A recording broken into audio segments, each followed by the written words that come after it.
get this started. My name is Tom Osiecki, and I am President of Concerned Citizens of Millcreek, commonly referred to as CCOM. Tonight we're having a fireside chat with the subject being the sale of the Ridgefield School. Fireside chat, all it really is something that I think has been absent from Millcreek for a long, long time. What we mean by a fireside chat is to have public officials and citizens get together and have a conversation. Have a cup of coffee, sit around the table, have a conversation about any issue that's a controversial issue. I'm not sure how controversial this issue is, Ridgefield School, but we have two bids, for the school. The school district has made a pretty strong statement and said they're not going to sell it to the regional charter school.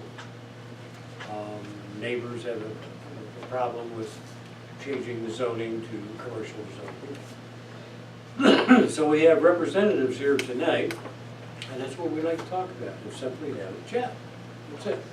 Civil, professional, and be able to ask each other questions. What I'd like to do is try to set the tone for this, but how I understand what the situation is. And then we can go from there. The first point, wait a minute. I want to read it because I don't want to misrepresent what we're doing here. Okay. The first point is that the spotlight is on the feud between the Montessori Regional School that wants to purchase Ridgefield and the Millcreek School District, which is in dire need of revenue, but flat out refuses to sell the school to the charter school. That's the essence of the feud. That's the one that's in the spotlight. That feud has resulted in the charter school taking legal action against the district saying, you can't do that. That legal action is still in the hands of the legal community and the courts. Is that correct? Point two, a very reputable private company, Velocity.net, has tendered the offer for the school as well. The problem with that, the school district would have no problem selling it to Velocity.net. The problem with that is that the neighborhood has already taken a hit when the school district decided to close the school. A lot of the neighbors haven't realized that yet, but if they go to sell their house has lost value because that school isn't there. Now the neighborhood's concerned if you change it, the zoning to commercial, that they're going to take another hit. Is that valid? Of course it's valid. We can discuss that. But is that accurate? Yes. Frank Listowski here is the representative of the neighborhood.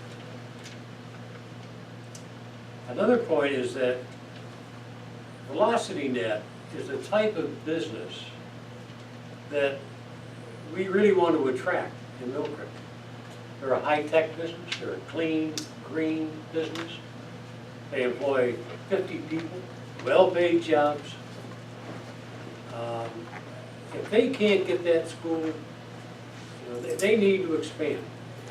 And if that's not available to them, then they're going to have to look at other areas. And if those other areas are outside of Millcreek, so be it. But that, no matter what happens, would be a loss for Millcreek. We don't want to lose that kind of a business. Joel Dieterman, the CEO of Velocity.net, was invited to this meeting. And I can't say too much other than he's doing just that. He's looking at something else saying, look, this isn't going the way, it looks favorable to us. So, he declined to come. But, do I have that correct? Does anybody else understand different than that? Okay, and that's something that has nothing to do, I guess, with the school district ultimately, but it does have something to do with the community. And one of the things we want to promote is that it's not just a school district decision, and it's not just a Montessori school decision. You know, it affects the whole community. What happens with that school district and what happens with this will in fact affect the entire community. You know, at least our reputation. Another point I would like to make is that Velocity Net does not get the school. And if the school district absolutely refuses to sell it to the charter school, where are we at now? Because no other business is going to make a bid for that school. Why would they? Say, wait a minute, we're not welcome. Zoning for a business, we're not welcome there. So there's not going to be another business say, well, we're going to put a bid in for the building. That's not going to happen. I know if I had a business, I never do that. What do I do that for? I'm going to waste a lot of time, and they go work out for me. So you know, we got to understand that too. If no decision is made here, that school's sitting there. And what's going to happen, I think Frank, you brought it up here a little bit earlier, is that you know it's going to start to deteriorate. You know, pretty soon kids are going to throw rocks through the window. You know what happens to something like that. So we can't afford to have that either. And then the last point, and as far as I'm concerned, maybe the most important point, is the citizens, taxpayers. You know, we're sitting on a couple of $1 million. Hey, how you doing? We're sitting on a couple of $1 million worth of vacant buildings. We just had another property tax increase in the school district. We also had programs that were stopped in the school district. If we could have sold that school, that tax increase could be avoided, those programs would still be there. Right? So for the taxpayers, we're sitting here as a taxpayer, and I can represent taxpayers, okay? Hey, Frank. Good. Say, wait a minute, what are we doing? You know, we've got to do something about that situation because next year it's going to be the same problem. Next year it will be exactly the same problem that they had this year. So those are the 6 points that I wanted to make sure everybody agreed with that. Now, based on that, we had the other thing that we did, and you know, our intention is to 98% of the electorate doesn't understand this problem. We've had statements made. We gave Bill Hall a page and a half in our Millcreek Voice newspaper, and he made a statement. And here it is, a page and a half. No one has ever had a chance to ask questions about that statement or to challenge the statement. And he makes some statements in here about charter schools, about the funding for charter schools, you know, can't sell to Montessori. And I'd like to start with that because it's important that the community understands what's a charter school all about, first of all. Why do we have charter schools? And Anthony, I think you could probably answer. By the way, I haven't done that, I'm sorry. I'm sure people recognize you, but this is Nancy O'Neill, who is part of the coalition about zoning. Frank Listowski, who's a neighbor, lives right next to the school. You recognize this gentleman. That's our new supervisor, John Morgan. Anthony Perillo, the CEO of charter school. So could we start the discussion first with charter school? Why do we have charter schools and what are they all about? First of all, Tom, I want to say thank you for having this forum. You and I have spoken before, and I'm a former civics teacher, so I think this is what's lacking in our community is an opportunity to have civil discourse. And so thank you for all the energy and effort you did to put this together. A charter school is a public school, and it's an option for parents. For a long time, we've known that monopolies and bureaucracies have struggled to meet the needs of the 21st century. And so about 20 years ago, actually it was the leader of the teachers union, a gentleman by the name of Albert Shanker, who set forth this idea of creating charter schools. They'd be learning labs, and they would give parents opportunities for choice, let their tax dollars follow their child so that the taxes pass through. And then those learning labs would happen, they would occur, you could see what works, you could see what doesn't. And then the schools that don't work, you would close them. The schools that do work, you would be able to keep them open and then copy their success. So that's what a charter school is. It's an opportunity to grow and expand in the area of education and give parents a choice. And families need a choice. You know, it's funny, I've heard so many times, and with the political rhetoric heating up in the national campaign, I keep hearing about, you know, poverty in your zip code, poverty in your zip code. There's no more, there's no stronger chain to poverty in your zip code than being in a school district that isn't able to perform in a manner to empower you to be successful. And we have those in our community, not just in, you know, I look at our community as a county-wide community. I don't look at it as a city and Millcreek and just certain areas, because if one it falls, we're all gonna fall.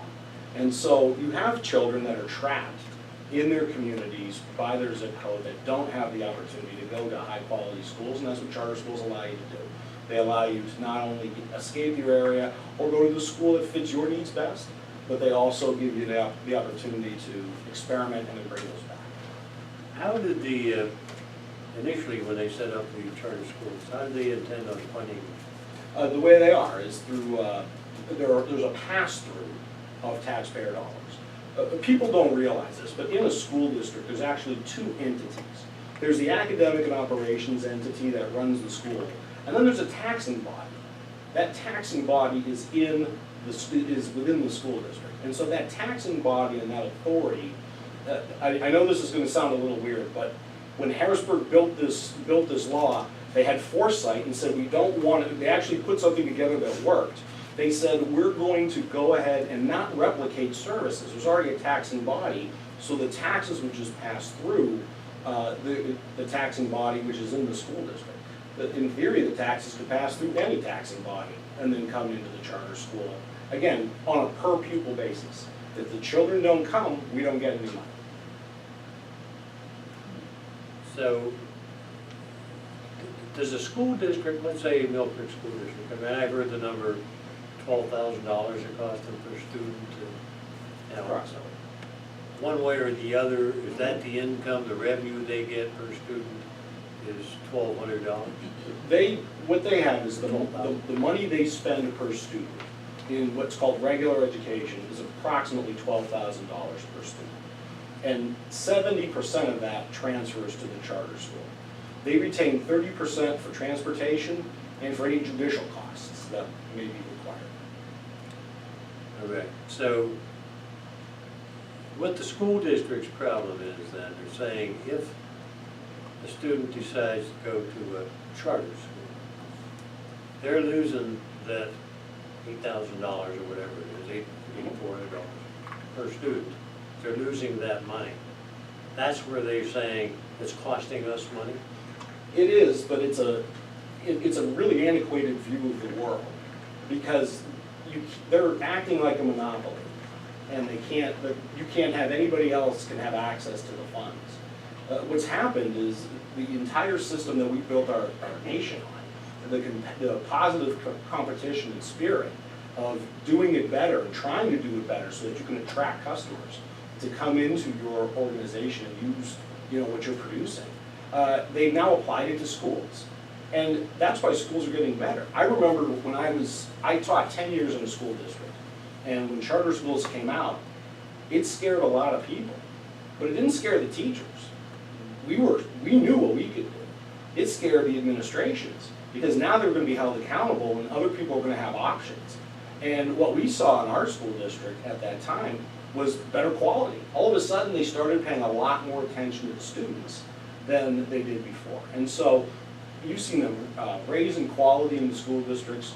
Again, the charter schools that are doing well should be kept open. The charter schools that aren't doing well, they should consider closing them. And there is a process to do that, and if the school district chooses to close a charter school that's not performing, there's a way to do that. They just close the school. They do, there's a process though, there's only 6 areas that they, if you violate one of these 6 areas heavily, then they can close the school. You know, from what I can understand of the school district position, is that their budget is based upon a certain amount of revenue and their assets that they have now. It's not just, if someone moves to the charter school and they lose $8,400, they still have to pay for their assets. I don't know how valid that is. They don't have to educate the student, but they're saying, that may be true, but they're not gonna change their teaching staff. They're not gonna change anything else because that student left. Is that, Well, that's what seems they, reasonable. well, that's what they say. Yes, their fixed costs would stay fixed, but, you know, you're a business owner. Well, let me ask you, if you started receiving less income, you'd make adjustments. And I'm sure you would look at your fixed costs and say, okay, there's certain things we can afford, and then there's certain things we can't afford. And one of the ways you shrink your fixed costs is by selling off assets that you don't need. Vernondale, Richfield being 2 of them. So, yes, that is a way to do it, that is the way most people do it. But the bottom line is that you really have to be able to manage money almost like a business. And I don't think, let's put it this way, I have my letter of eligibility, I have my superintendent's papers. I've gone through a lot of years of schooling. We were never taught anything in the business community, in the business world. I had to learn this through common sense and through trial and error, and some excellent people, frankly, that I was fortunate enough to be surrounded by at our school. And now I look at the school and say, okay, how do we use our money in the wisest way to help the children succeed? And it's no longer, well, I'm an academic, I don't know much about money. You better know something about money, you better know something about business practices. Because that money came out of somebody's pocket. It was, somebody went to work that day, or in their life, if they're retired and they're drawing the deferred compensation from their pension or Social Security, and now you're spending it. So you need to spend it wisely. And that's what I think is part of the issue you see statewide in school districts. It's not just germane to Millcreek, it's understanding money management, it's understanding asset management, and it's to stop looking at it as, look, we're the only game in town that it's all our money, you can't have any. That's not what the law says, and the people have spoken 20 years, that law has been there for 20 years, and the people have spoken, so. Hey Anthony, how are you? Good, nice to see you. Tom, can I make a point, because people keep asking me this one question. Montessori is already in Millcreek, and they're gonna expand to their current site in Stertania. So how is Ridgefield more threatening to the Millcreek School District than Stertania, when they're both in Millcreek? How does Ridgefield pose any greater threat when they're gonna go up to 600 students, either where they are in Stertania, in Millcreek, or Ridgefield? Yeah, I think that's a great question, and the other thing is that people have to understand, I believe, is that it's a regional charter school, which means they attract students from more than just Millcreek. Right, most of the students are from Erie. So that expansion, yes, there'll probably be some Millcreek students, but it would be students from other regions. Is that correct, Ed? That's very correct. Matter of fact, our numbers, but right now we have 2 buildings, one at the north campus at the former St. Andrews School, and one currently on Stertania. Right now, we are exactly where we projected we would be if we had 1 building and 600 students. We can accommodate a little over 600 students in those 2 buildings. But the reason we want to bring it together is for economies of scale, quality of programming. When you get a critical mass of students, you can do more. And that's what we're trying to create, is a critical mass of students so that we can, again, bring to the community and to the children the best possible quality program we can. The second thing that we really want to do in the Ridgefield neighborhood, and we've always discussed this, is what we want to do is take the building, and it's currently shaped in U form.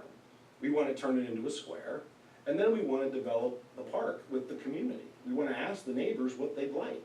And if we can find ways where things that they like and things that we need can intersect, then that's where we'd start to build.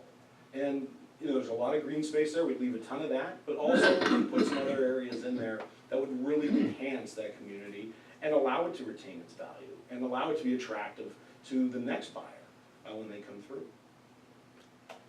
Is there something magical about Ridgefield as compared to Vernondale? Well, Vernondale takes us a little too far to the west for our school districts that are in the western half of the county. The way the law reads, if you're within 10 miles of the district boundary to your front door of your charter school, then they will provide busing through the district. If we went to Vernondale, which I would have no opposition to, but it takes us out of the easternmost districts. And so we would actually have to get more students from Millcreek, Erie, and the surrounding districts there, because we'd lose that district. And we do have a number of students from Harbor Creek. And so, one, I wouldn't want to stop them from being able to attend. But two, I don't want to add, I really want to be a regional asset. And if you look at where Ridgefield's located, it really is in the center of Erie County. And that's where, again, we are located pretty close on Sterrettania to the center of Erie County. What's Asbury used for now? I'm not sure. I have no idea. It's not really a school now, is it? They closed it and they have some programs there next to Asbury Woods, right? The former Asbury School, is that what you're Yeah, referring to? that one on 38th and Yeah. Asbury. Now, what I'm just searching for is, anyway, as a taxpayer, what would probably be ideal for me as a taxpayer is that Montessori School takes over Vernondale, the Velocity Net gets Ridgefield. I know we have to settle the thing with neighbors, but it gets Ridgefield. And both schools are sold, and everybody would be happy, but You said Vernondale? I think that's being purchased by Voices from Independence. something happened there that, It's pending. There are Yeah. similar issues with land use and zoning requirements there as well. Have you looked at, I know, the parochial system's looking at closing down schools and consolidating. Have you looked at any of those other structures that they have available or going on the market? Yeah, John, we have. Actually, when the report came out, we studied the report. If you look at what they're doing, they're really not closing very many properties. They're closing St. Peter's, which doesn't help us at all. It's landlocked, and even if we purchased it, we really wouldn't be able to build out the 600 there. So again, that doesn't help us. And then some of the other schools are closing. They're either already closed or partially closing, and they're gonna do some consolidation. We read the diocese plan with great anticipation, but there really aren't a East lot. Grandview is, East very across from Grandview Camp. What's that school? Mount Carmel? Mount Carmel. But that school, I know, is at least gonna be open for next year. Oh, is that right? Yeah, they're not closing I that thought right. that was part of their long-term plan as well. I'm not really sure. And my wife works in the diocese, so I do cross-check information that I hear occasionally, so I will ask. But from my understanding, they're gonna be open next year. What's holding you back from expanding at Sterrettania? Two things.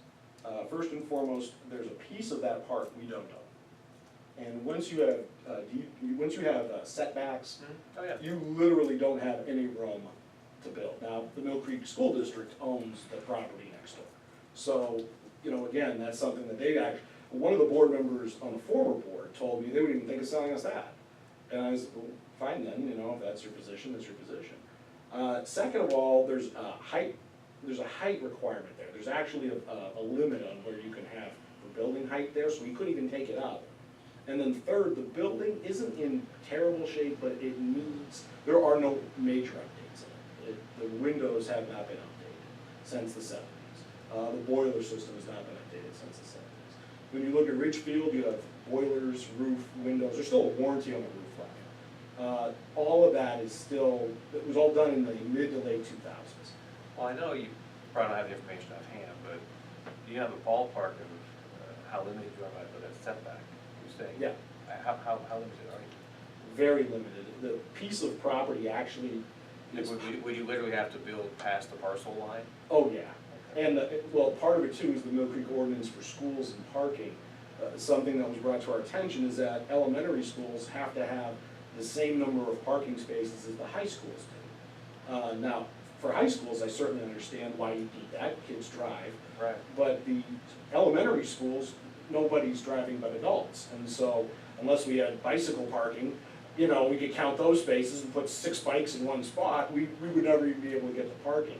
Well, that's not a hard thing to fix. Well, I'm glad to hear that. Well, no, I'm. No, I mean that genuinely. I mean that genuinely. Well, I Yeah. just, folks watching and the folks present, sometimes folks can confuse school district and township. I'm not a representative of school district, No, so I'm not here to debate with Anthony on merits of charter schools or the issues that schools are against. But from a township perspective, zoning, planning, land use, that's really what my profession was before I got elected. So, and I can say our zoning ordinance in Mill Creek, it needs to be, there's some outdated language in it.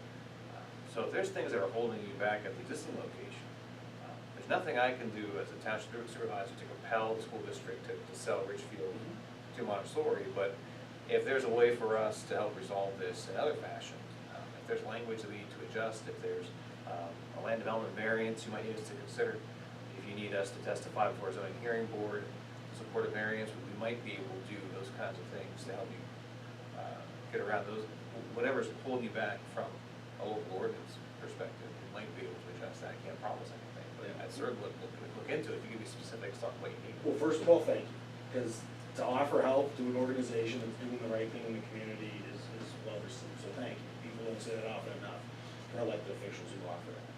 If there was something more, and believe it or not, I actually do know many of the numbers. We're on a state road, so it's a 50-foot setback off of Stairtown. Now, off of the street surrounding it, it's 30 feet.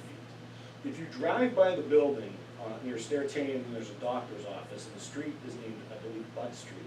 If you look, there's actually a white pole that we put in. It was a peace pole that our students made. I put that right on the corner of where those two end up. So literally, there's a marker right there that shows it. Okay. But the Mill Creek property, the school district property next door, isn't shaped as a square, it's actually pie shaped. And so we actually own almost third base and behind one of the backboards of the basketball court. And they own a piece of our playground. So if we ever put a fence up, nobody's gonna play baseball or basketball again, and our kids are gonna be running into a corner of a wall while they're swinging. So Right. clearly, there's a lot of opportunity here to work together. But even if you take 10 feet off that property line, as I described it, and even with a variance, you still couldn't build it. The actual, from the 50 feet to the point of the property is only, I think, about 12 feet. So Okay. clearly, you couldn't build a building through that. We've looked at a lot of different So you're saying you can't build period, or you can't build unless you acquire more property from the school district? We would have to acquire more property from the school district before we could even consider it.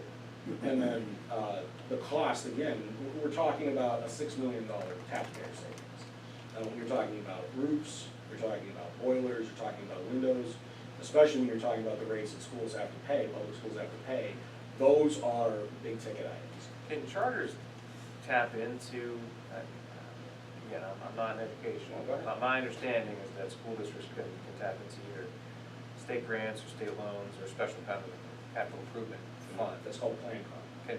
Can charters tap into that? No, we did not. There's a bill that's pending right now, and it's actually in different forms passed the House and Senate, that if it does go through, it will give us 10-year charters if you earn them. You have to have so many years or so many successful renewals in a row. And then, once you get into that type of time period, your bond rates drop. You're a much better investment. But right now, we're eligible for the bond market. And as long as things keep going the way they are, we can clearly afford, we can afford about a $10 million project. And you mentioned that the charters get passed through the school district, but that's not new revenue generated, that's existing revenue that gets shifted from Yes. public schools to charter schools. What other revenue sources do you have?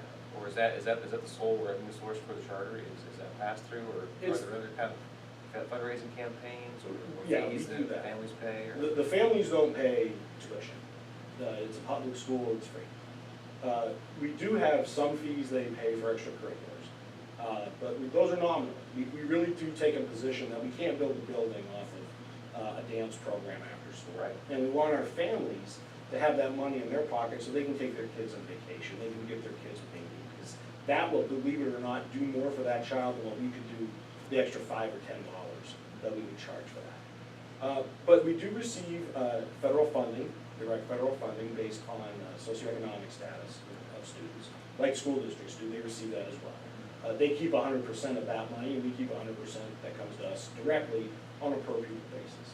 There are some areas that we are eligible for money that are the same as the school district. EITC money, we are eligible for that.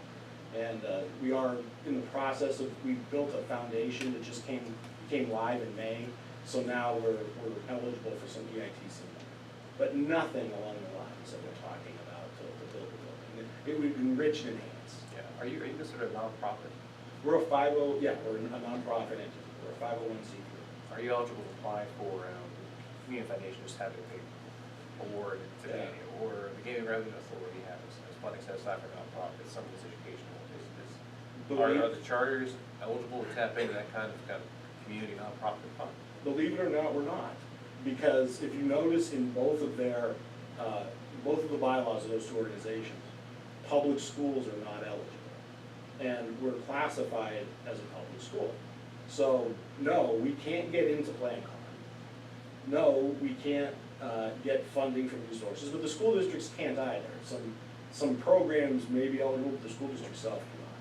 So, no, it's funny you say that, because literally, I remember when the Gaming Authority came about, I was friends with one of the board members, and I said, well, this is wonderful, let's sit down and talk, and we talked, and that's when we realized that it wasn't legal, and so we finished lunch, but that was the end of the conversation.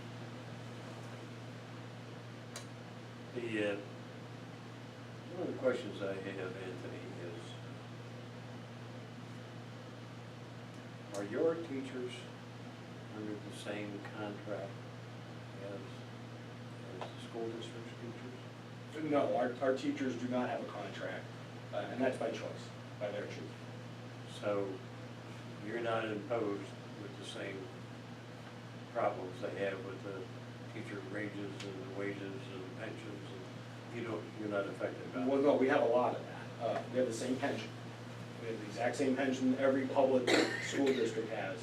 Every public school is the same pension, whether it's a charter school or a school district. It's the same pension. So we have that, yeah, we have that tax burden as well. The reason I believe our teachers have chosen not to unionize, frankly, is it was a philosophy that I heard Chet Giermack from Erie's Magnetics say years and years ago. I had the privilege of working my way through college at a place where a lot of people in the business community were at a lot. And I got to know Mr. Giermack in a very professional manner.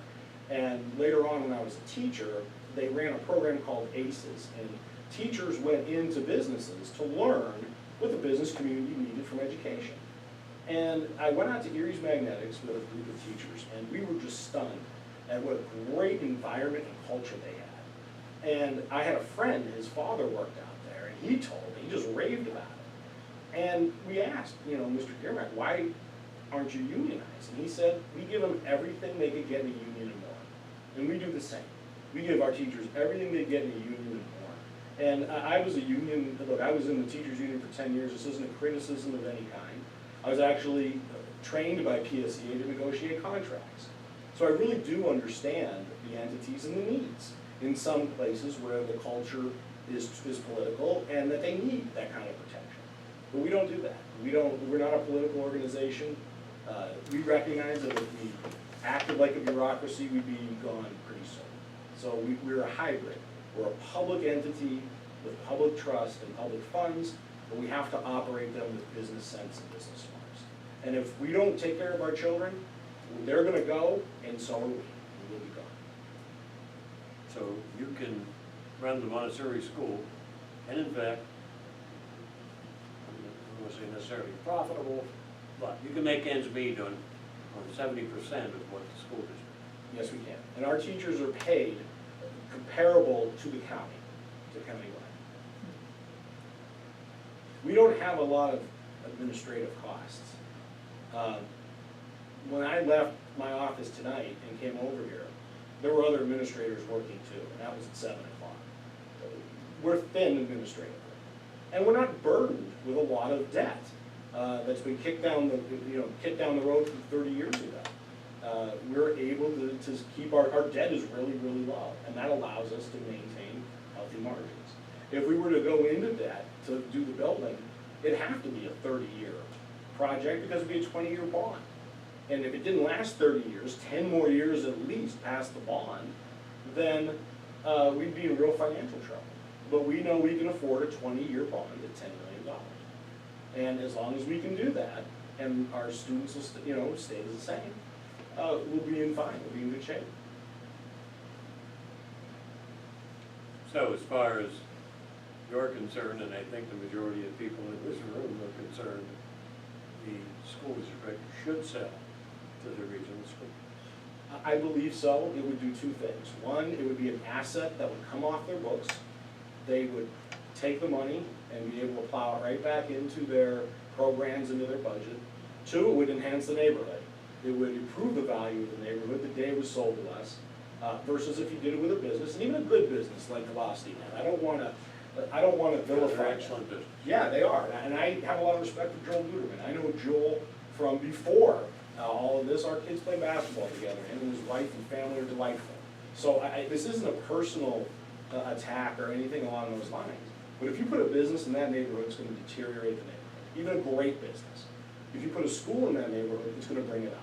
What do you say is going to deteriorate the neighborhood? If you look at the arc, what happens in economics, when you look at a business goes into a residential neighborhood, all the property values start to drop.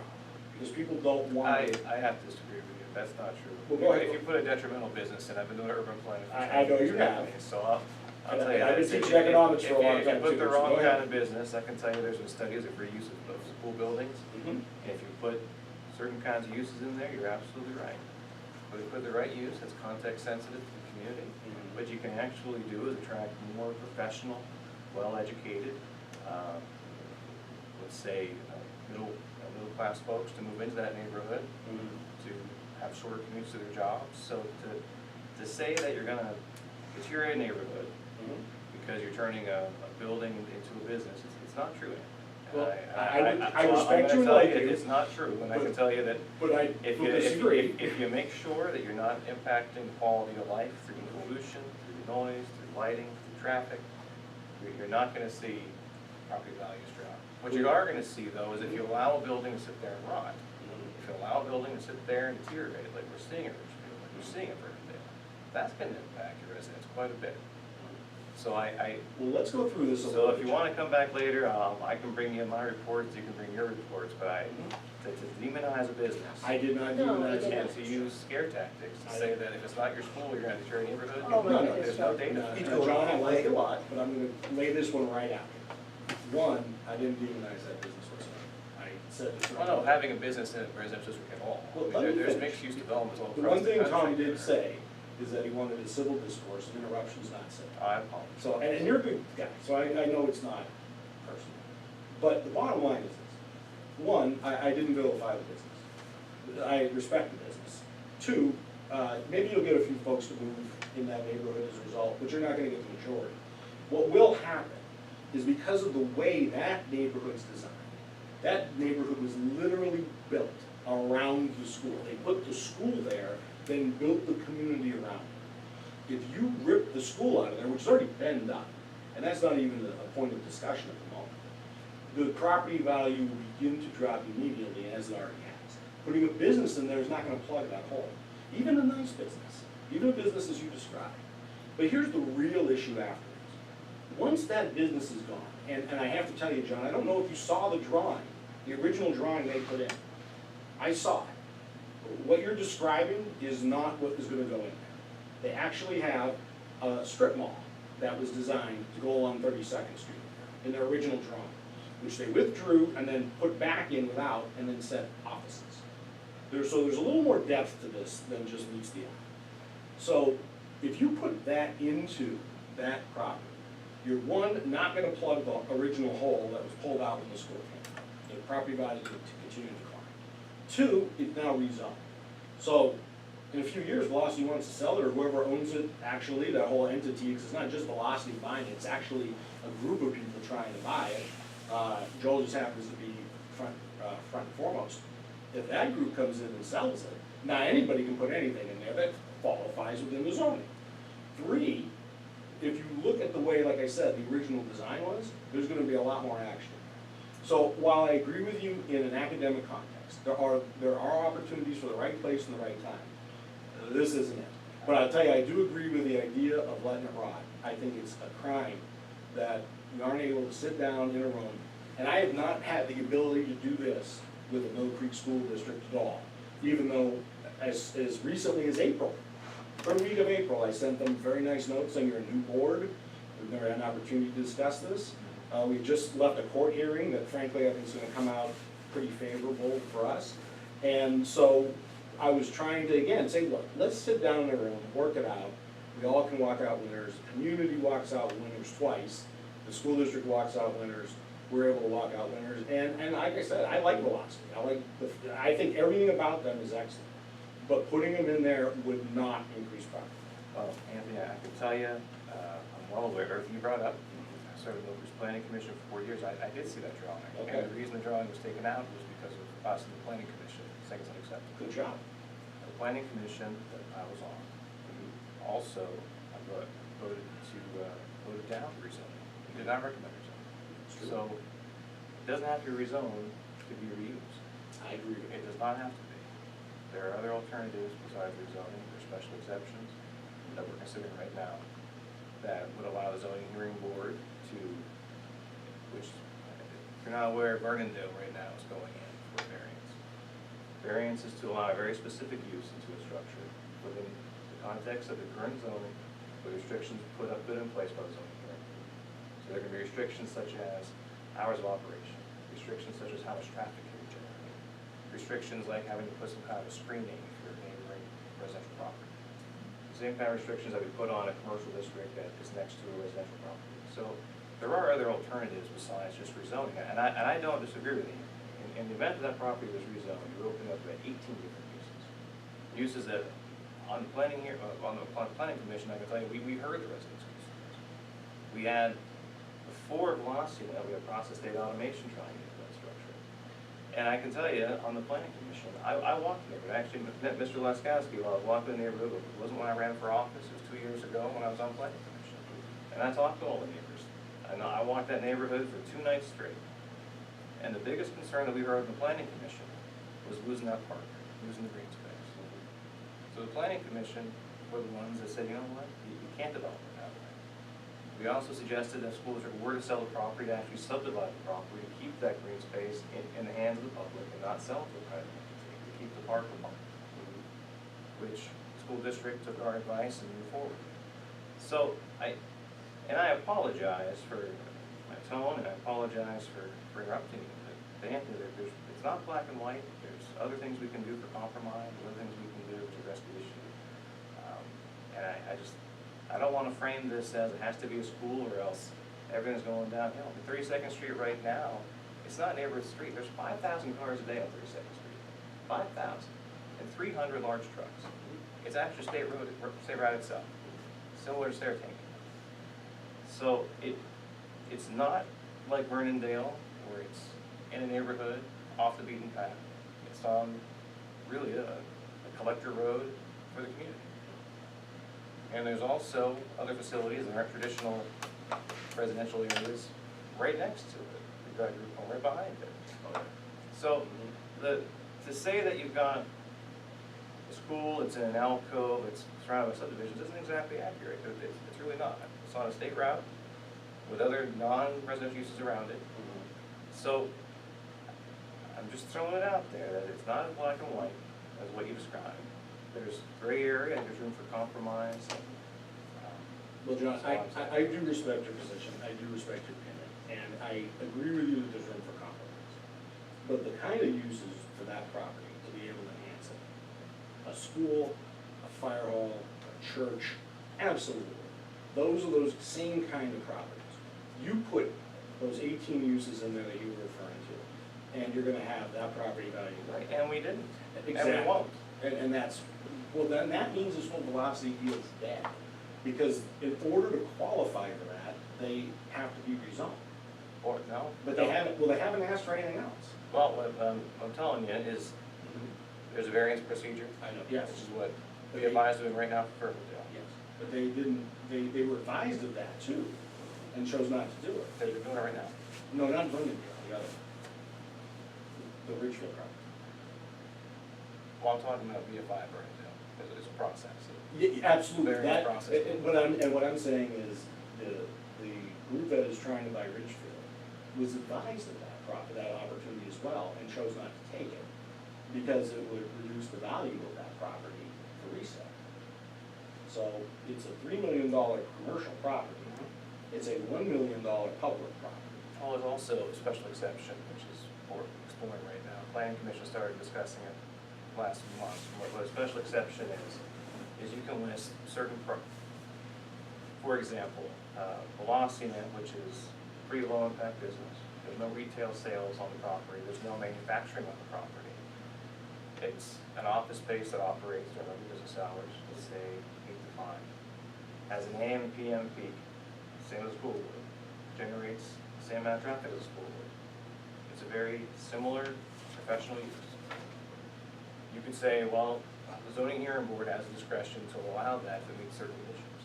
You can say the conditions are, can't operate past 5, can't operate past 4. And you can't have any other businesses? Right, it would Ever. allow that specific use. So That's it, so and that specific use would sit with the building or the property in perpetuity. So that specific use, and it also requires a public hearing. It can't just be a business wants to buy it. You have to go before the zoning hearing board, and we and the supervisory board are very conscious of the fact that we don't want this to be a political decision. The zoning hearing board is an independent board, they don't come to supervisors. What the supervisor would do is create an ordinance that would set what those restrictions are. And we have, there's gonna be a public hearing on July 5th for the planning commission to take public comment. We'll have that draft language up probably by the end of the week on the website for folks to look at and consider to see if those restrictions make sense, to see if the uses are posing. Because we have to think outside of just Ridgefield and Vernonville. We've got about 55 structures currently in Millcreek that are located within residential areas that are currently over 7,000 square feet. Another issue we've got is Pleasant Ridge East, that the county is currently challenged with. What do you do with that building? So what we're looking at is how do we reuse these large structures, in the case of schools, structures that are paid for by taxpayers' dollars. How do we find a way to reuse them so that they don't get torn down, so that they don't decay? And in the case of Ridgefield, there's nothing I can do, there's nothing the school board, there's nothing that the board of supervisors can do to compel the school district to sell that building to anyone. There's nothing we can do. You can encourage them to. They've already put a restriction on it. Well, and that's been challenged in court because. Right, and all the court cases that Montessori's put forward have actually lost at the local level. Well, yes, And you're appealing to the Commonwealth Court yes, currently. and those are all going to be won at the Commonwealth level, to be candid with you. There's a secondary piece of this though, that I do want to ask you a question, because you did bring something up and I got lost in the weeds on it a little bit. Sure. The issue that you're bringing up is about Vernondale, correct?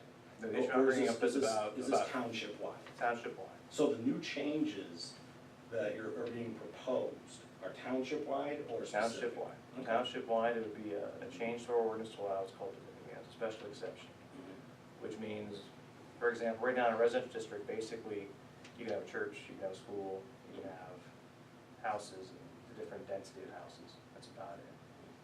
What the special exemption would say is, okay, there's also these other uses you can have, and we're trying to figure out what the community comfortable with. We've got, first thing I did as supervisor, I had to fill my own planning commission seat. And I appointed a gentleman named Tim McGelly, who was the president of Homeowner Association of Wolf Run down by Vernondale. And I appointed Tim because he was very concerned with what happened in Vernondale. I knew this issue was going to come up, and I wanted to make sure we had a resident on our planning commission that had the same concerns of anybody who would actually live in one of these neighborhoods.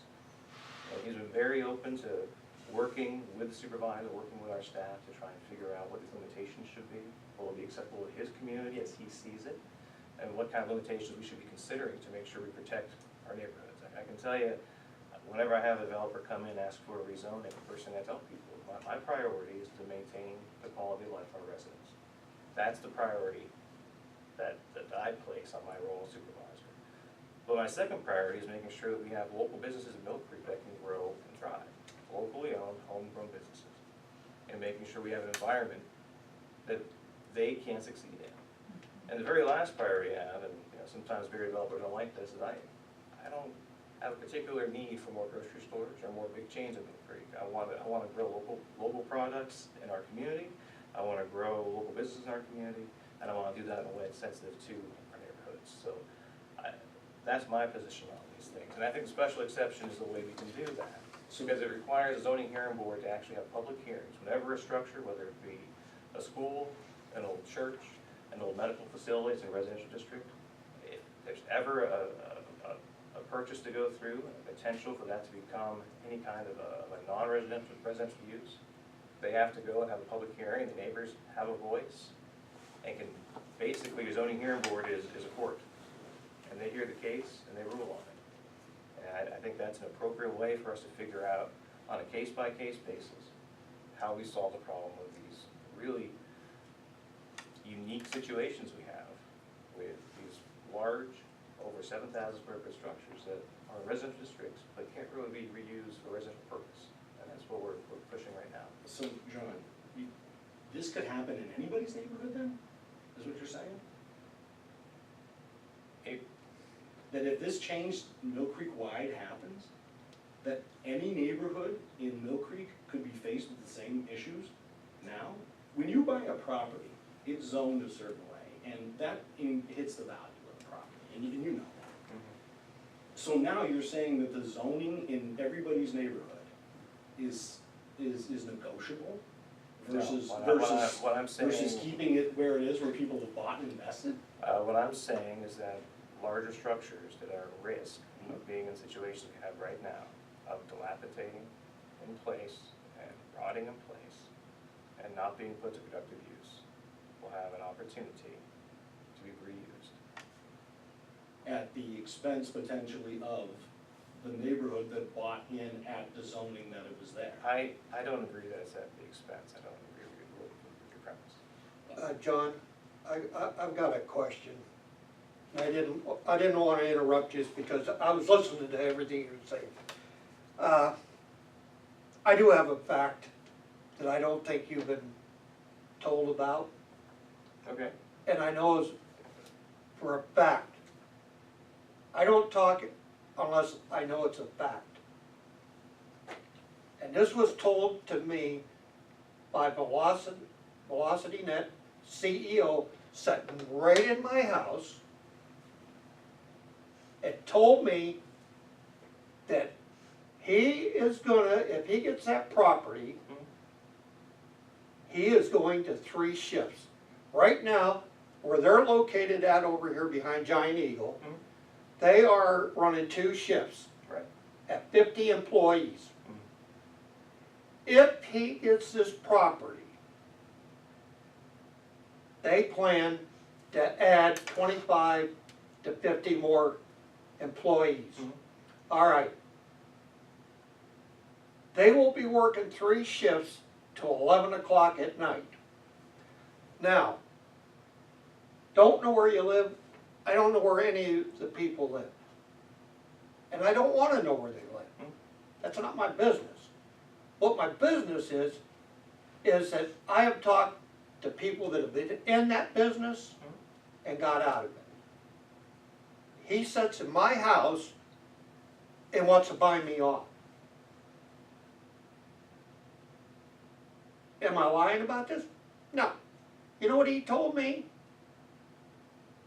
He told me he would guarantee me the price of my home. Guaranteed. You can't guarantee nothing. And he guaranteed me that they would never sell out. Well, you know as a fact you can't guarantee nothing. Oh, sure. You can't guarantee you're going to be here tomorrow. And the fact remains is, you're saying that there ain't going to be any commercial stuff going on in there? Excuse me. I've already found out from him sitting in my house. They have to have trucks come in and out of there. They have to have a way to get in and out. Did he bother to tell you what his objective for that extra property was? You mean the parkland, or with it, or extra space with To the east side of the building. the park? Well, yeah, part of it, yeah. Yeah. Did he tell you? I'm sure you can tell. Okay. He plans on putting a driveway right out of there. And you know where that driveway comes out at? Oh, right at your street. Right at my street. I can't even get anybody to come up there. And I have called and called and called the street with the amount of traffic that we got right now. And you say that this ain't gonna affect the residents. If you go up and down our street right now, that's a total disgrace.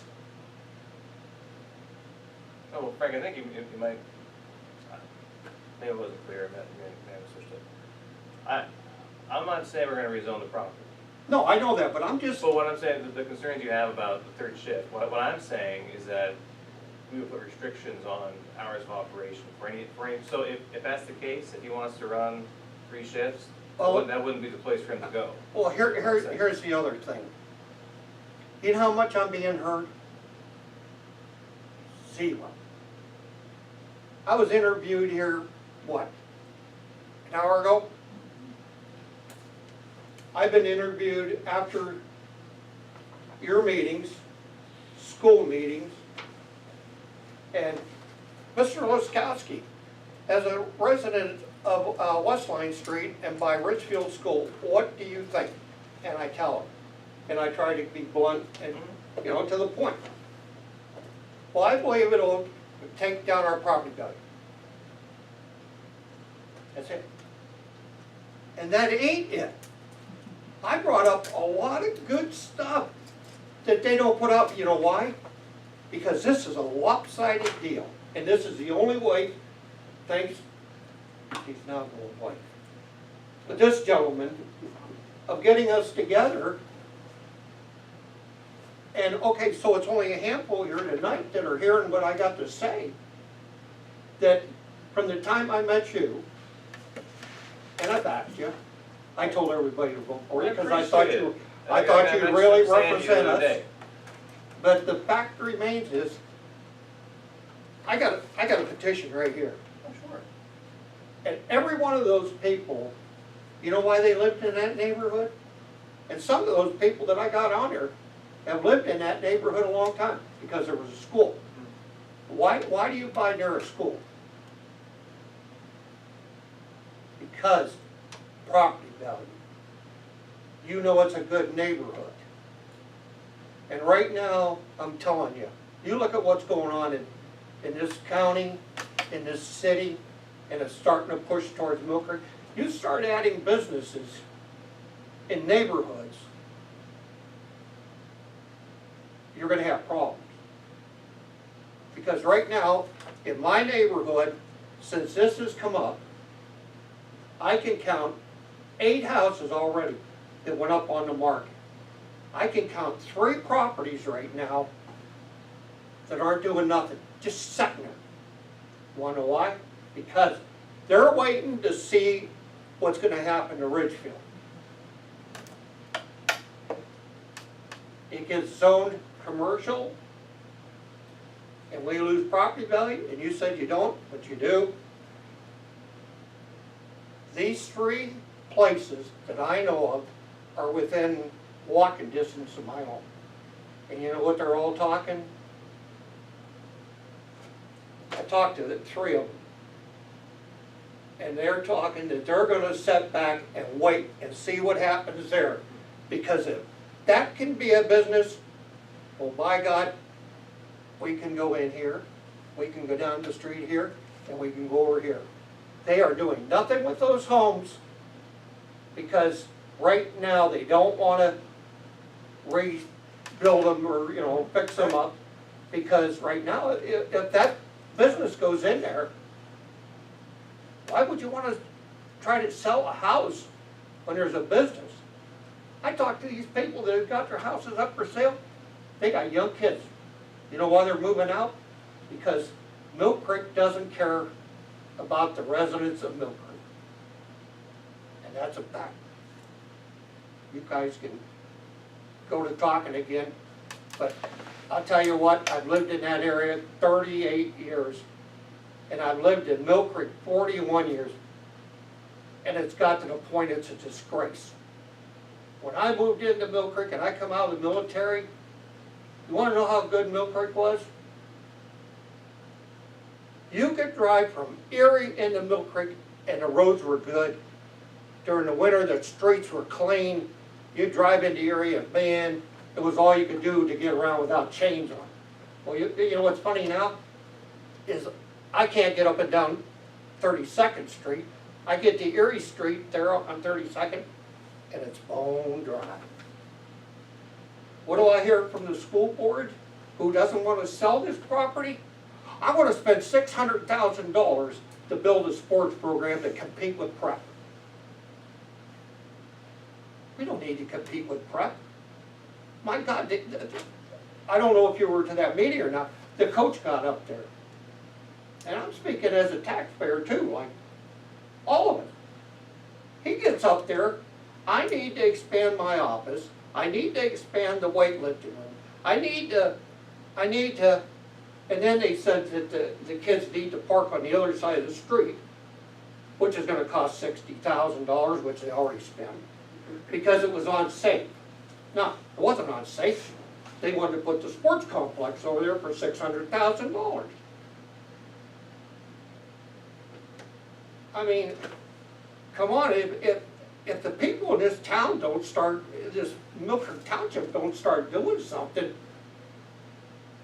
why live here? I lived here because I was proud of being in Millcreek.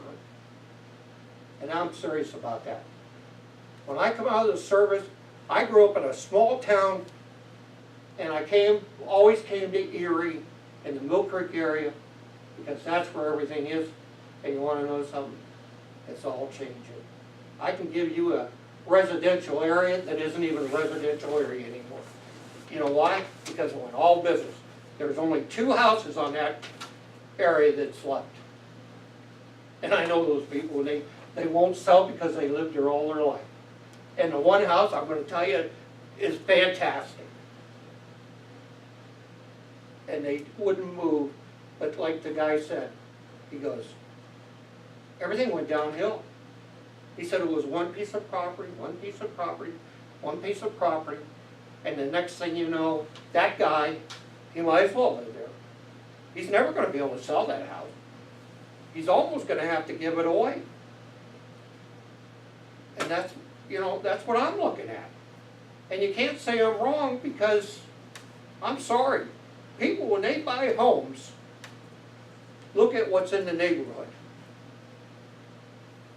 And I'll tell you what, our neighborhood, I've seen, we put $10,000 in their house. My neighbor put about $3,000 in their house.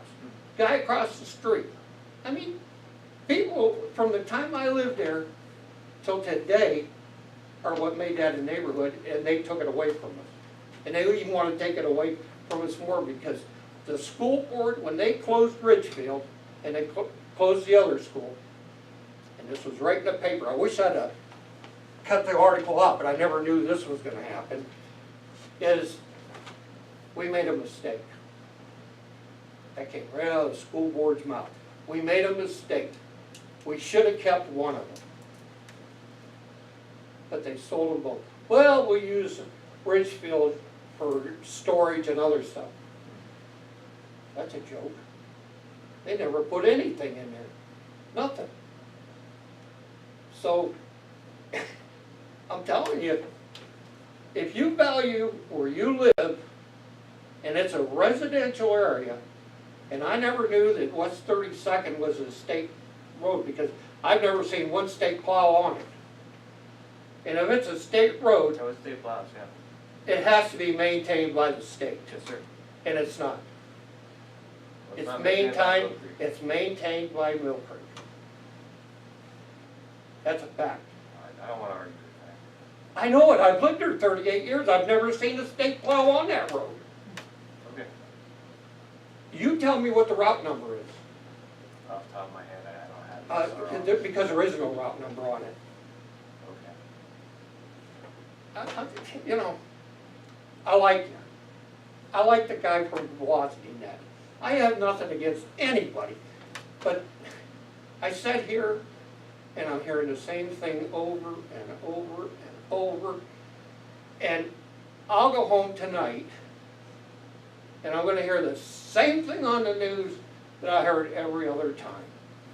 And that's why I think something like what we're doing here tonight is the greatest thing that you ever came up with. But we need to get more people. Why didn't Hall come? Why didn't the guy from Velocity come? Oh, I'm gonna talk, oh yeah, I forgot, I'm talking to that sofa that you were gonna sleep on. I'm sorry you feel that way, I can understand why you feel that way. There's a history in Millcreek of school boards and board supervisors who want to make backroom deals, who want to talk to certain folks, not others. I understand that, and that's why I'm here, because I want to break that habit. You know, and I appreciate that. But the other thing is, what I don't want to be is a politician that just tells you what you want to hear.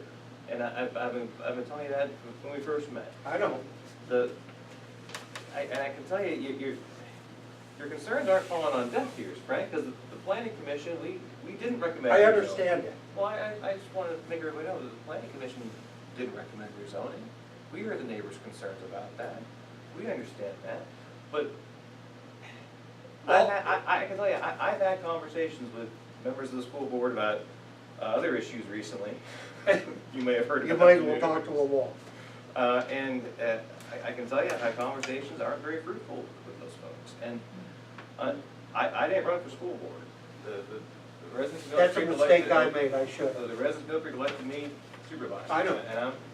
And sometimes that means I've got to react to the policies they're putting in place. Like Asbury Woods is an example of that. Of a situation that wasn't ideal for anybody, but I'm trying to explain myself on it, but I felt that we had to do something because the school board made a decision that I thought was detrimental to the Yeah, community. well, And in this situation, when you look at schools that they're refusing to sell to certain people, I can have another conversation, I can encourage, but they're a separate entity, and they're only accountable to the voters. Okay, I just have one thing to say. My feeling about, and I think people don't understand, Millcreek had their own Montessori program, okay? And it was put into place years ago when MRCS came in. And it was, the reason for their school board at that time to start that program was to retain Millcreek students. You know, let the other kids go to this one, but we want to retain the majority of our students here. This past year, they have decided to close that. The reason they didn't want to sell to Montessori, one of the reasons we had to hear Hall say, was that, you know, they're gonna take our students, it's gonna be like paying them, you know, they're gonna give us the $1 million, and then we're gonna be paying them back in 6, 7 years. If you close the program, those Montessori parents, hand them over. Where does that make any sense? Now, you can't answer that question, but the thing is, they make these decisions based on part of the facts, or the facts that they would like you to know. I don't know what the right thing to do is. I don't know that we'll ever, I started getting involved with the school board years ago with the $100 million project. When things don't make sense, you need to speak up. But you don't get, the majority of the time you don't get the answers. You're asking intelligent questions and they don't want to give you the answers for whatever reason. And I believe that part of that is the problem here with the selling of Ridgefield. What is the real issue? Just get down to the bottom of it. Let's not, why would we have to have the school board vote that we will never, the atmosphere in that school board meeting, we will never, ever sell to MRCS. Really? Why such strong language Why not, no, we can't sit down and talk? It just, something is just really not right, not right. There's always an elephant in the room. Exactly, There you go. exactly, exactly. And what's the elephant? Hmm. What do you think it is? A few years back, It's called competition. Here's the thing, That's yeah, the elephant.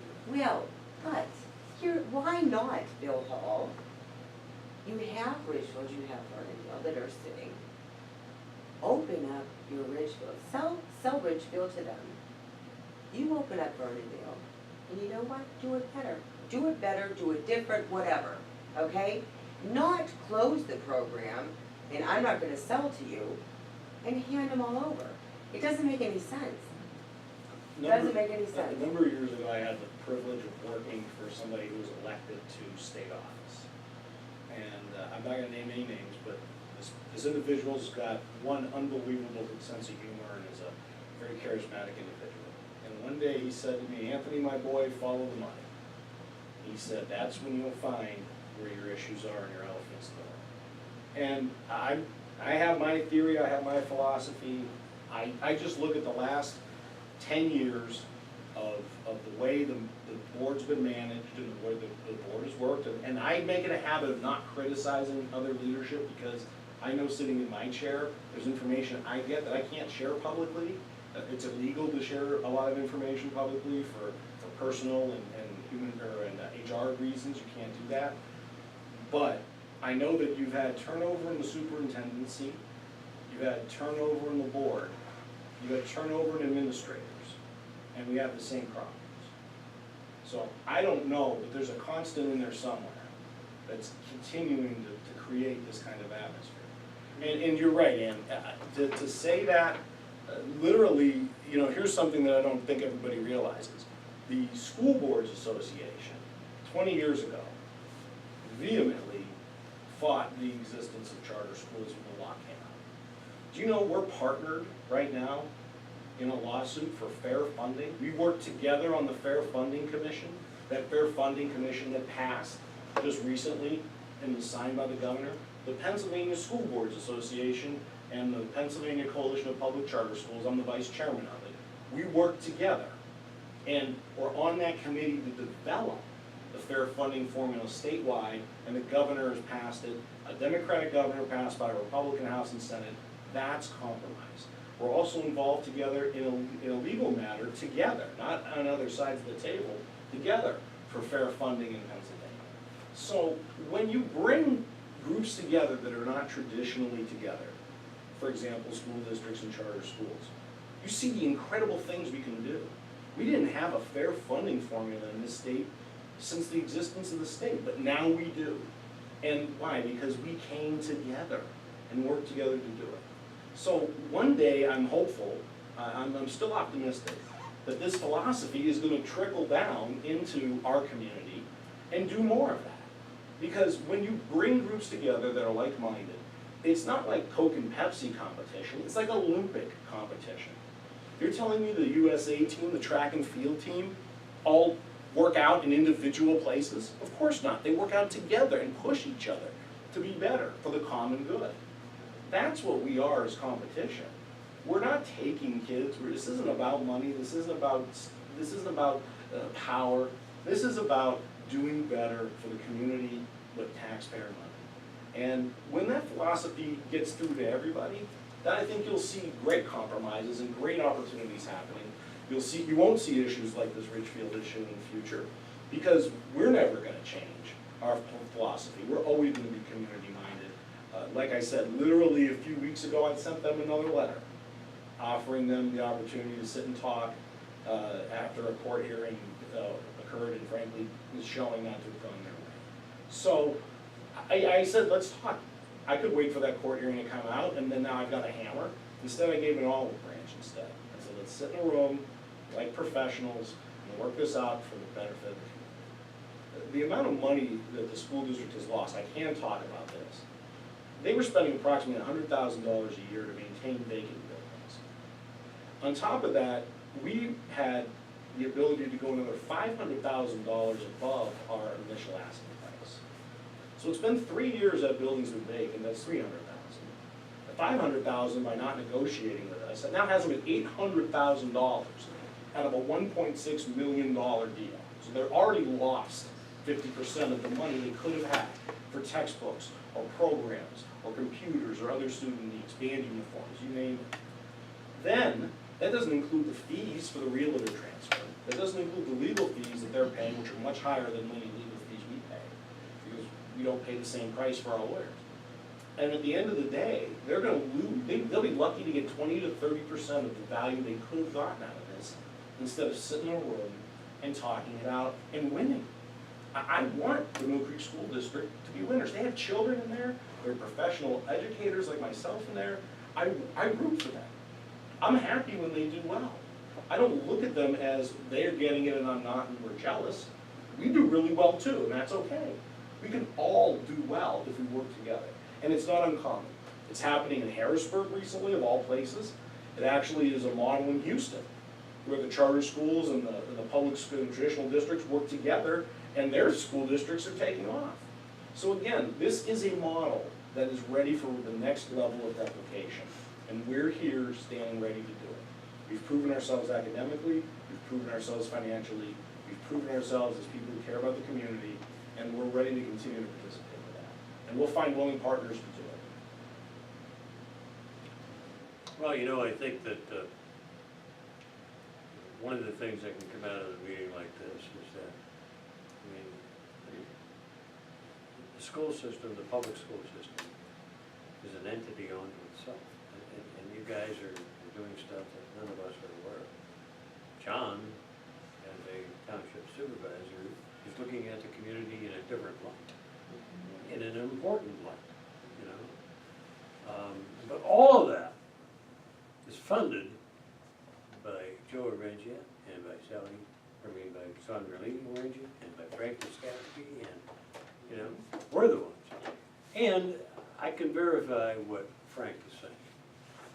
I happen to have a business. On a good week like we've had, a nice couple of weeks,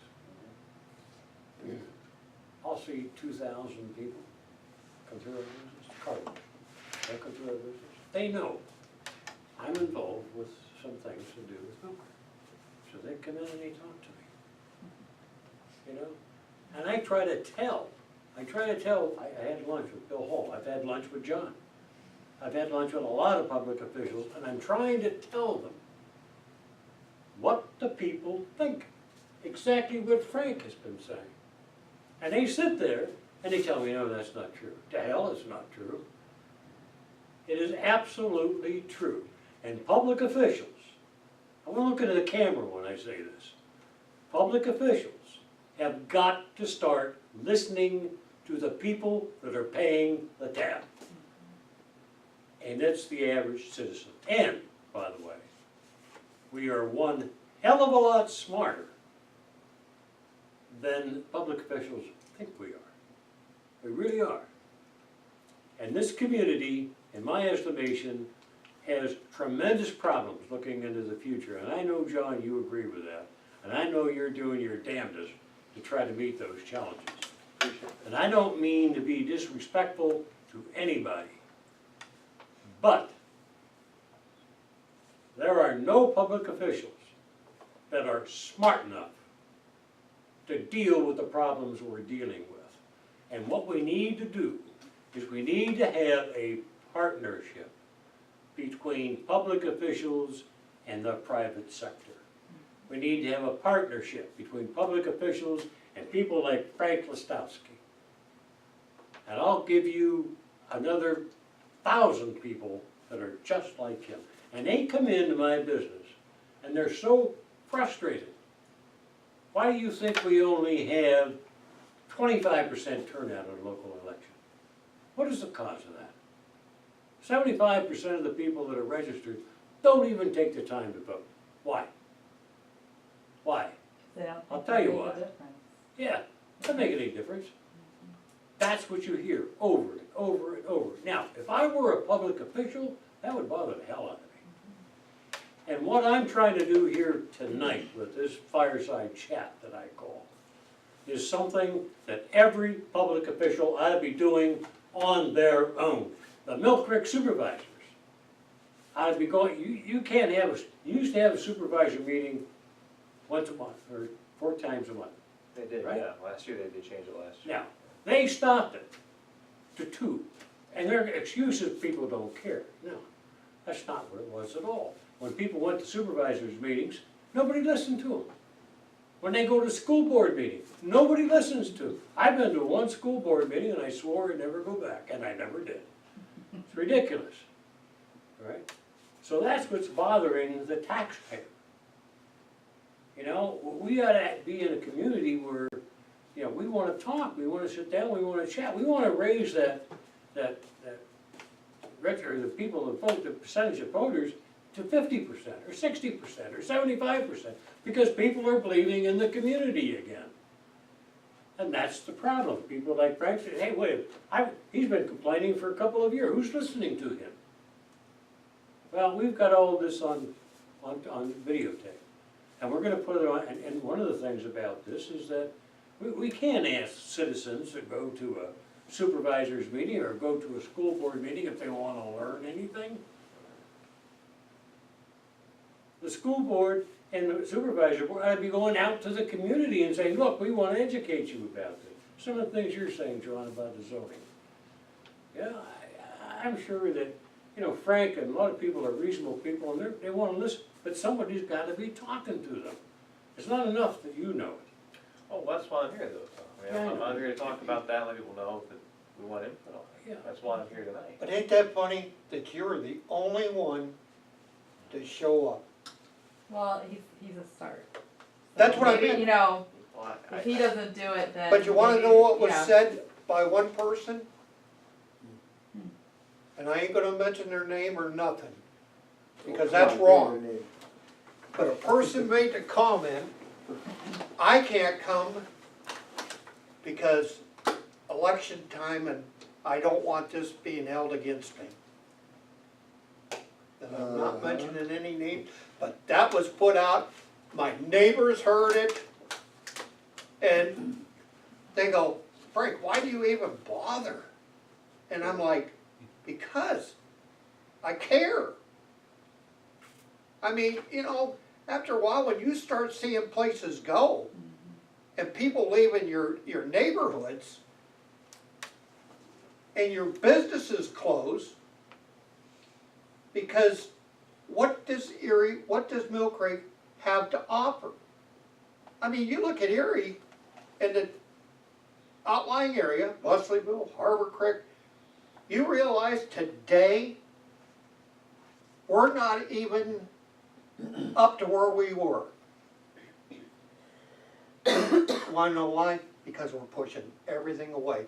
But the thing is, you've got places where these people can go. And apparently some aren't satisfied because, like I was saying to the, I forgot his name, the one from Velocity Net. Joel, yeah. Yeah, which I seen him out and I talked to him and everything. And like I told him, I says, I don't like the business. Because business doesn't belong in the neighborhood. But as far as an individual, and I told this right to his face. I said, but as an individual, you're a great guy. The only guy I don't like, and I'm not gonna mention his name, but It's not me, is it? you had to go with that. No, you wanna know what the common denominator is? You're all sitting here and haven't figured out the elephant. That part of it. Yeah. But there is one person that is always on the news, and he's against all charter schools, and he is costing the taxpayers money, and he's your elephant. And I won't mention his name, because if you've been around long enough and been watching everything, he's the reason that the school boards go the way they do. Whether it be Waterford, Sagertown area, Corey, got his nose in everybody's business. And his business is not a good business. Because he's filling these people's minds with a bunch of hogwash. And I get so disgusted when I see this person, I see red. Because I look at him as an enemy, not as a friend. You know, I think the bottom of the line, Frank, is that, and everything we're talking here about tonight, I mean, the charter school district, zoning, velocity net, it's all important. Velocity net is extremely important to this community, at least as far as I'm concerned. Velocity net or a business like that is extremely, I'd like to see 10 businesses like Velocity net. I'd like to see township, if Velocity net does not get Richmond, that the supervisors say, wait a minute, you know, I don't want you to leave Millcreek. What can we do? What can we do to help you out? What can we do to help you find it? You know, I know Joe's looking around other places because he has to. As a good businessman, he has to. You know, but, so everything we're talking about is important. It's not like who's a winner or loser. They're all winners. What's happening to Vernondale? Pardon me.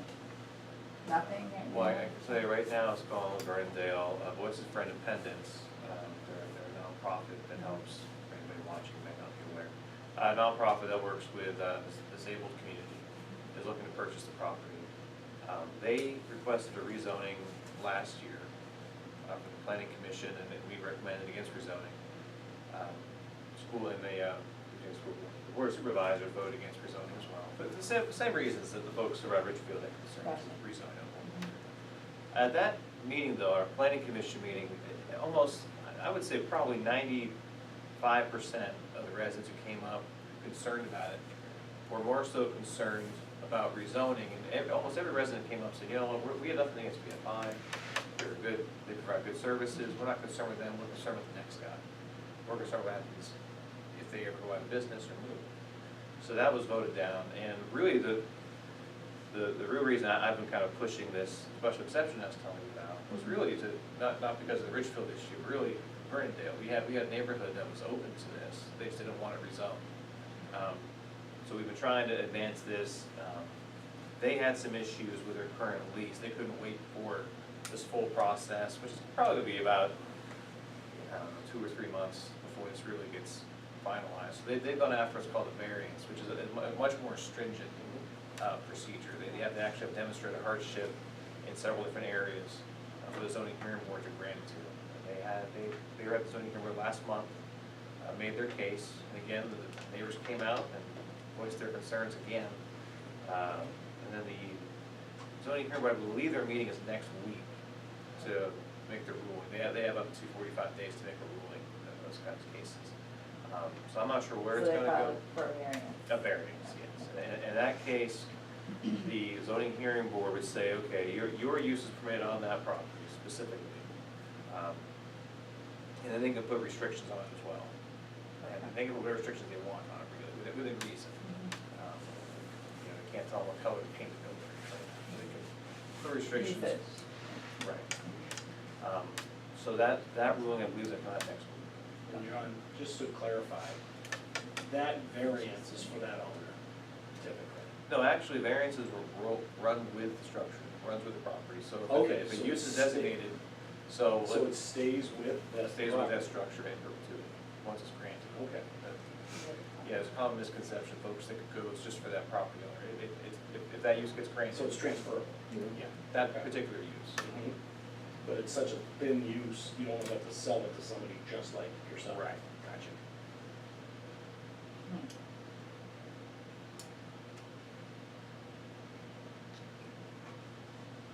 Can I just say one thing? Sure. Well, I love that, this is civil and it's discussion instead of going in front of a board where people are already angry and they're yelling and they're trying to put their 2 cents worth in because they feel like nobody is listening and no one cares. And I think this is a much better way to achieve some type of communication in the community, so. Oh, and I'm sorry, I'm not protecting you.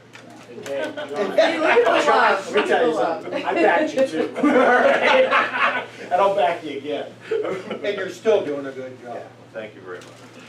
I wouldn't have voted Thank you for for you if I coming. didn't believe in you. Thank you for being here. Oh, sure, absolutely.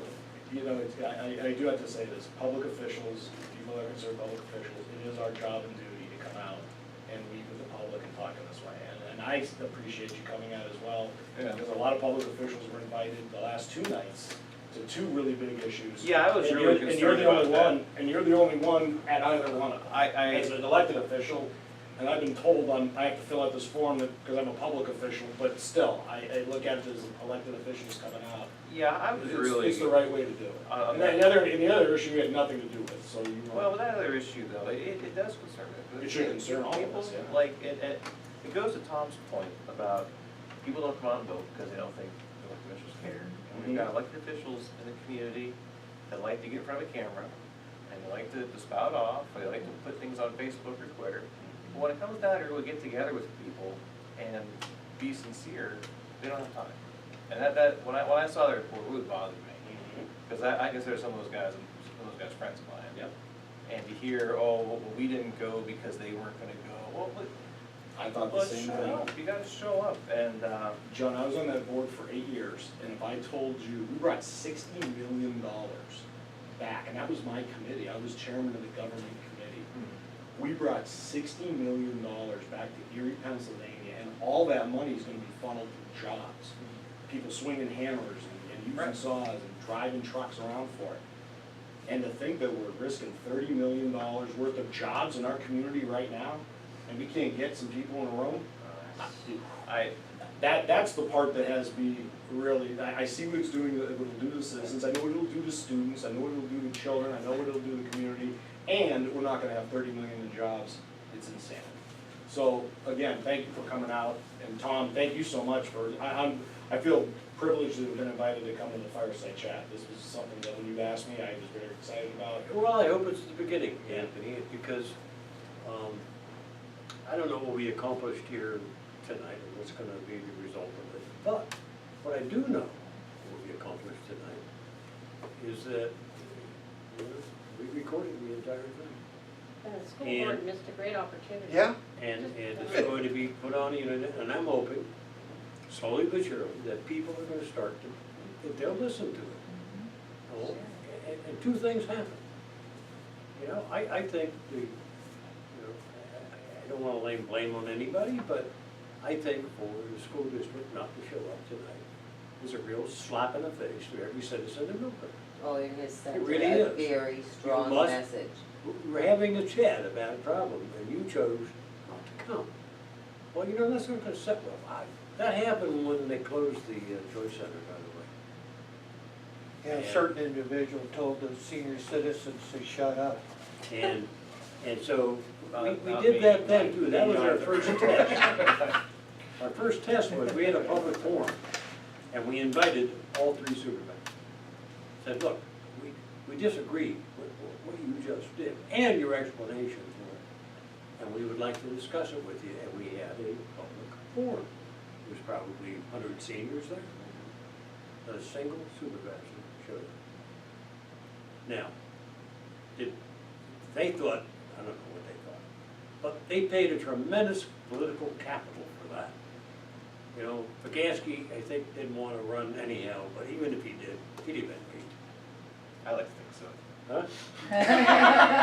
You don't think so? So I like to think so. Yeah, yeah, it'd have been beat, okay? But, so you say, well, nothing was accomplished, yeah, it was. And I'm reading here tonight, you say, well, what did we resolve? Well, you know, we resolved nothing else than, look, we had to have more fireside chats, we had to have more public forums, we had to have, you know, listening to the seniors and the citizens, you know, more. All right, we can achieve that. And maybe reduce parking requirements for preschools. For Right, elementary yeah. schools, there you go. I'll learn something Good that first start. Yeah. we didn't know. So I want to thank you all for coming. Sure. Thank you. Thanks, Tom. Appreciate the invite. And I hope Thank you for that, hosting us. You know, I we'll- like your new newspaper as well. Pardon? I like your newspaper. Oh, and Millcreek Boys, yeah. I'm pushing that too. You know, I probably shouldn't release this now, but I'm going to, because I think you guys deserve it. We, CECO as an organization, you know, we were formed for about 4 years. And I think we did some pretty good work, some pretty good investigative work, particularly when it came to, you know, the form of government or the senior center that was closed but so many of our members got totally frustrated. 2 reasons. One is they could not get public officials to sit down and talk to us, no matter what. No matter what we tried, it couldn't happen. And 2, our story, we couldn't get it out to the citizens. As a result of that, people got so frustrated that our organization just dwindled down. We ended up with 5 people. I was at that point as well. I gave 4 years to CECO, and we accomplished nothing. 0. And you think, what the hell am I just doing all that for? Why? So it was time to get out. And we almost disbanded. We came that close.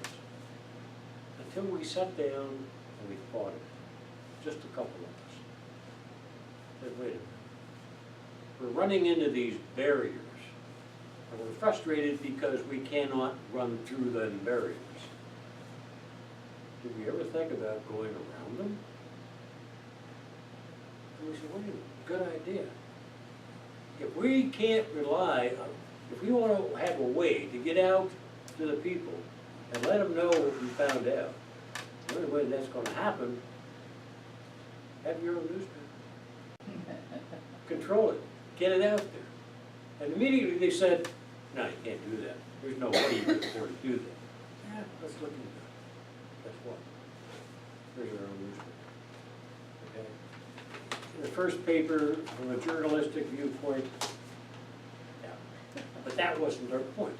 Our point was, look, we have to establish the fact that we can do this. And we did.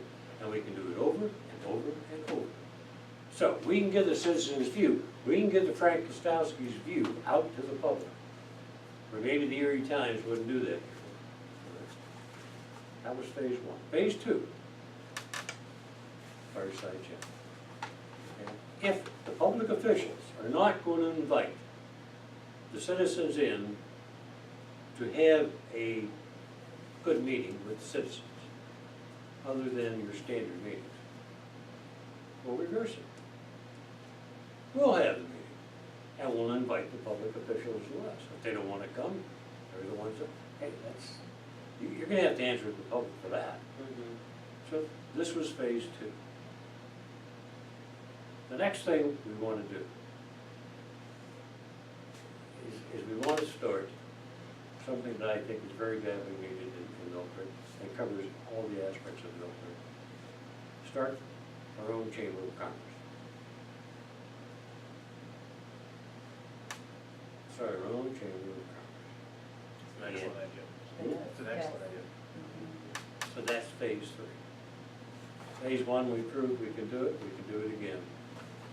Fireside Chats, we proved we can do it. By the way, we proved we could do it when we ran the candidate vetting program back in May as well. Excellent. We could do it. All right? And again, the program itself was important, but what was more important is, look, we can do this. This was just a small group of people. We did it. We did this. We're having the Fireside Chats. Now what we need to do is we need to get more people, more citizens, who become believers. Become believers in Millcreek again. They can become believers in Anthony Perillo's, and thank God for John Morgan's. Become believers again, because that's what John's trying to do. Okay, John and I think differently on many, many things. But one of the things I really appreciated with John is that he will sit down and talk with you. And he will listen to you, and he will listen to what you have to say. You don't necessarily change his mind. The first night I ever met John, we ended up at my house in the back patio and had a couple of glasses of wine, and we were talking. Right? And we talked for, I don't know, a couple hours. I didn't change his mind, he didn't change my mind.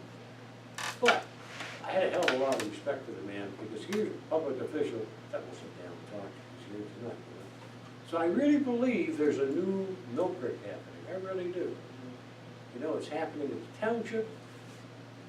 There's a couple of good people on that school board. I don't know what the problem is right now, but I think it could be happening there. But key is, in my opinion, we need to get the electorate where they begin to believe again in Millcreek, and they begin to believe again in the public officials, and they begin to believe that we can in fact get something done. That's And the be heard. important thing. And be heard.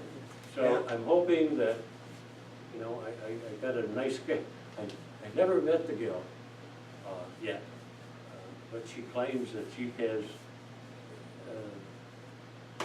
beaucoup experience in filmmaking and movies and, you know, videotapes. And she says, you give me that tape, Tom, and I'll make it look really pretty. And I said, okay, you're on. So I'm taking, you know, I'm taking this videotape, and I taped the session for the waterworks, for the water authority, what we're gonna do with the million. Oh, yeah. I taped that when I was there. Yeah. It's the same purpose. I'm saying, okay, again, it's that, what if people didn't have a chance to go to that meeting? So, Right. okay, well, we're gonna record it, and I think the supervisors ought to be doing that. Sure. We'll record it for you, and we'll get it out to you. Well, I do want to let folks know, we don't get many views on it, but all the supervisor meetings, regular meetings are videotaped, and they actually are put on YouTube. They're on the website. We don't get many views, it's not exactly primetime television, but it is on YouTube. And I'm glad that you mentioned that, Tom, because the public hearing that we had about the water sale, it was, I think we only had so many contracted tapings with WQLN, so we couldn't get the videographer there, so I'm glad you're there. If you put it on, let me know, and I'd be happy to try and get it on the township website, if you don't mind putting a link to it. Sure. She's editing it now for me. Who's the one that has the morning meetings? Well, we alternate. We've got we do one of our meetings in the morning and another meeting at night, so every other week it alternates. Because the thing that was brought up to me is, how do you expect me, and this is when I went around the neighborhood talking, how do you expect me to go to a meeting when I'm working? And I'm like, yeah, okay, you made a good point, Yeah. because I'm retired. I can go to a day meeting, I can go to a night meeting. Right. The other thing is, it was brought up to me, and I thought the same thing, is the only time you find out anything, because it seems like nothing is put out. I went to a meeting, and I was looking for him, Mr. Peralta. I went to a meeting that I wasn't even told was canceled. I think I talked to you. I think I recall. Oh, God. Because I was supposed to be interviewed, and I showed up, and I'm like, what kind of a deal is this? That, like, I really believe if he couldn't have had this meeting tonight, he would have got a hold of the people and let them know, hey, don't show up tonight because I'm not going to be able to make it. So let me sit down and get with you and see what's a good day. Because that's how much I rely on you. Because I know that you're a good man because I sat and talked to you for a long time and I listened. But for some reason, information isn't getting put out there. I talk to people, and I belong to 2 senior leagues, and they come up to me and, Frank, what's going on? And I'm like, you know, that's a shame when people got to come up to me and ask me what's going on, and you live in Millcreek, and the people don't know what's going on. Yeah. Nobody knew where that paper was at. Remember I told you? I stopped at another country fair. I'm going, I like a voice. Voice of what? We don't. And I'm Where like, can you get the paper? Hmm? Where can you get the paper? Well, I mean, that was the distribution, we got 10,000 copies, didn't we? understand the difference between paying for 5,000 and 10,000 is not that much, you know. So we said, let's go with 10,000 pounds. We had some volunteers that distributed the paper to some mailboxes. They went around and, you know, and distributed it. And then the rest, I think we had like 22 outlets. But the papers went in there initially. I know one would be like, it was sheets on Asbury Road. And the gal that Diane Esser got them in there. And then I said, well, where'd they put them? She said, I don't know. She said, I'm gonna have to check that.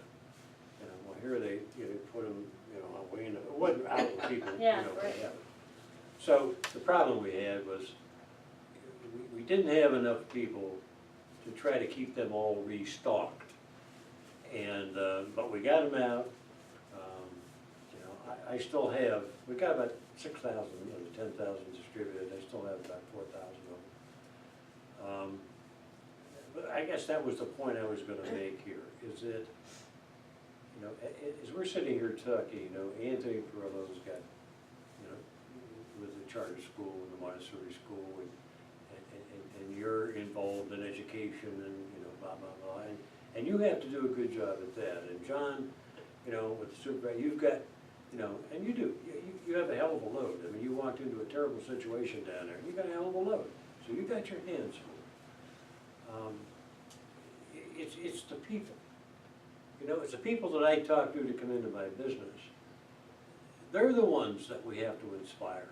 I mean, we have to get them to where they become interested in their community again. I mean, we can't put it on the shoulders of the school board and the supervisors and the regional school. We can't put it on their shoulders because so much of it is on our shoulders. So it's like, okay, we have 10,000 papers to distribute. Hell, you know, I'm looking around to help anybody to help me get those papers out, you know? We have to convince, and that's up to us. That's not up to John, and that's not up to Phil, and that's not up to the school board or the school district. That's up to us, you know, the Orangias, the Wiskowskis, and the Orangies, to look at people and say, look, this is our community. Okay? We can't let this exist. And we can change things. We need to get involved. And that's the problem. So many people don't think it's worth their time. And that's what we've got to change. John can't change that, and neither can Anthony, but we can. So we need to get that word out. That's why, you know, talk to the people you know and say, hey, you know, we had a meeting and it was the first one, and we can have more of them, and you know, just try to get people where they're excited about their community again. You know, we want the Frank Wiskowskis to be like when he first moved into Millcreek, and he was so proud. Me too, by the way. I mean, that was when my wife and I were first married. We moved into Millcreek when our son was 6 years old.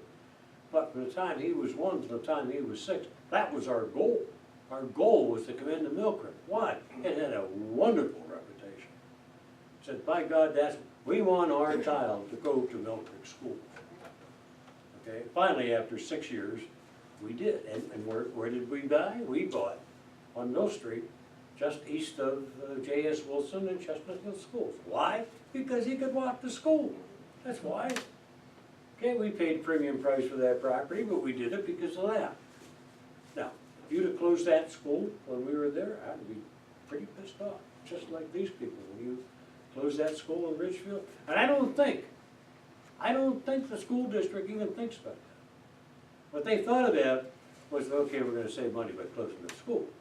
But they didn't consider the people in that neighborhood. And as a community, we have to do that.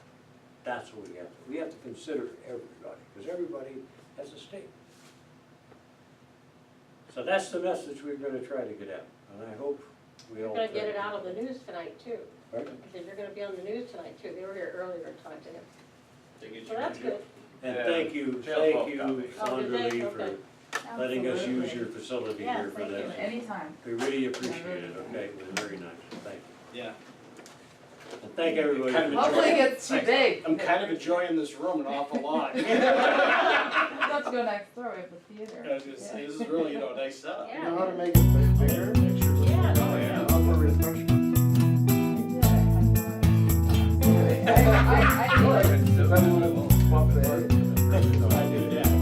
know, there's something I would- recycling, you have sales